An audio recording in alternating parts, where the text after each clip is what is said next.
Now, what are questions that you should ask, and how do you talk to a person who is suicidal? Well, I think there's a tendency in our society, if you're worrying about somebody that might commit suicide, to shy away and not deal with it. Or like, maybe if I raise it, they will commit suicide. Like it's a bad thing to raise it.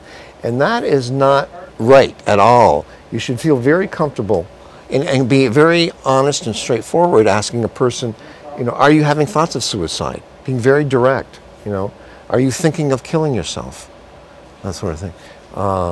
Not to shy away from that, all right? Because oftentimes people will tell you, well, I have been thinking about it, okay? Or they'll say, no, it's not true. Ask them if they have a plan. If you were going to commit suicide, how would you do it? Okay, and do they not only have a plan, but do they have the means? So if they would say, I'm going to hang myself, would they know where they're going to do it, what they're going to use for materials, or they're going to shoot themselves, or do they have a gun, do they have the ammunition, where is it stored, where would they do it, that sort of thing. If they've given a lot of thought to that, then you can sense they're in a much more dangerous state than somebody who's kind of flippant about it. They haven't really sorted it out. Sure.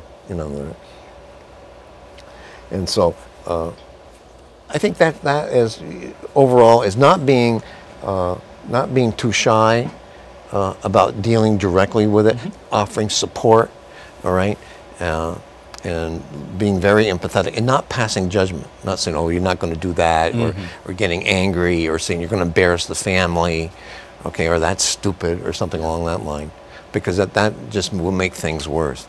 Okay, actually, remember, they want to feel valued and cared for, okay, and you need to really stress that you care for them as a person, and that you're not the only one, but there's others that care for them, because they don't believe that right now. They've convinced themselves. Now, how do you help someone and keep them safe, Ted? Well, you let them know that you're concerned and you're willing to help them, that you're here to help them, that you care about them.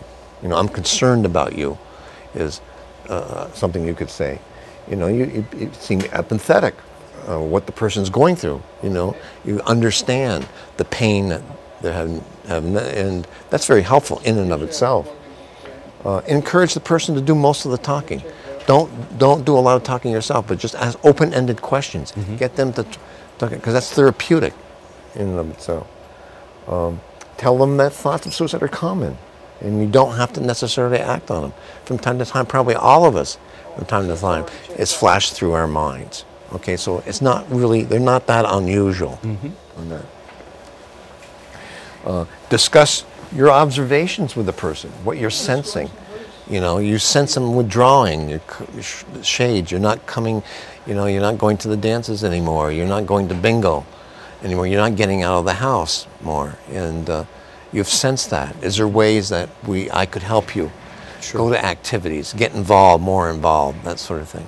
Because they're going to probably start building fences, withdrawing. Withdrawal. So in a very supportive way, you're going to try to intervene, okay, and open up the door versus continually closing the door or closing the window on that. You're going to appear very confident that there's solutions to this. We can make this work. We're going to help you, okay, on that. And then obviously watch if they're taking a lot of alcohol or using drugs. Is a sign of numbing the pain, okay? And have they attempted suicide before? All right, because remember, the biggest indicator is actually before a person's successful, they've tried it several times before. They've made several attempts. That's right. So somebody it's not uncommon for somebody to overdose 2, 3, 4 times, but then that's an indicator that there's going to be a 5th time in which they are going to be successful.